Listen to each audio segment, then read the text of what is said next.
ഹരേ കൃഷ്ണ. ഞങ്ങൾ താമസിക്കുന്ന Julie commune എന്ന് പറയുന്ന സ്ഥലത്ത് നിന്ന് ഏകദേശം 1 കിലോമീറ്ററോളം ദൂരം നടന്നു കഴിഞ്ഞാൽ ലക്ഷ്മൺ ഝൂല എന്ന് പറയുന്ന സ്ഥലത്തേക്ക് എത്തിച്ചേരും.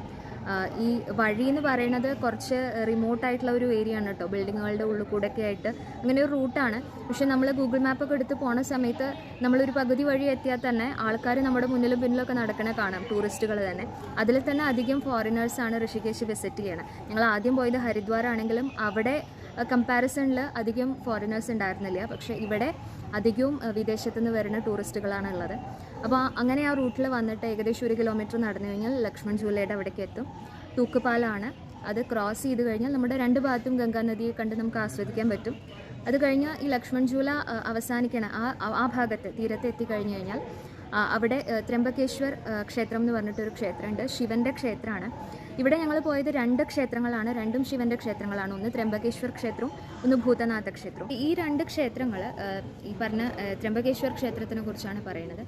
അവിടെ ഏകദേശം 10-11 ഫ്ലോറുകളാണുള്ളത്. ആ ഓരോ നിലയിലും നമ്മൾ ചുറ്റിക്കാണാനുണ്ട്. പല ദേവതാ സങ്കല്പങ്ങളും ഉണ്ട്. അതിങ്ങനെ നമുക്ക് നടന്ന് കാണാം.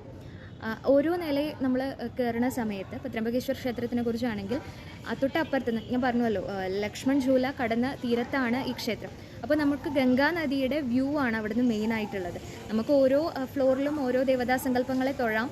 ആ തൊഴുന്നതിൻ്റെ കൂടെ തന്നെ ഈ ചുറ്റും നമുക്ക് ഈ വ്യൂവും ആസ്വദിക്കാം. അതാണ് അവിടുത്തെ പ്രത്യേകത. അപ്പോൾ ഓരോ ഇങ്ങനെ നില നമ്മൾ കയറി പോകുന്ന സമയത്തും നമുക്ക് ആ ഗംഗാ നദിയുടെ പല തരത്തിലുള്ള വ്യൂവും കാര്യങ്ങളൊക്കെ, അതേപോലെ ലക്ഷ്മൺ ഝൂല തന്നെ നമുക്ക് അവിടുന്ന് കാണാൻ സാധിക്കും.